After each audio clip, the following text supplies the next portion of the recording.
Question number 2 wants us to make a logarithmic regression.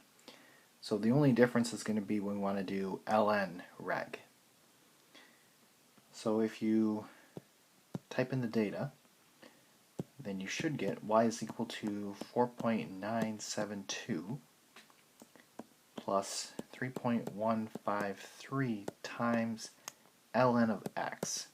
So a logarithmic regression models this with the natural log function. And your graph will look something like this.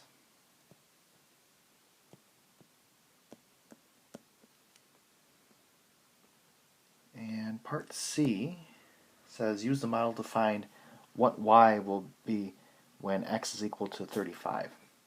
So if we just do a calc value x is equal to 35, then you should get 16.2 million cell phone subscribers.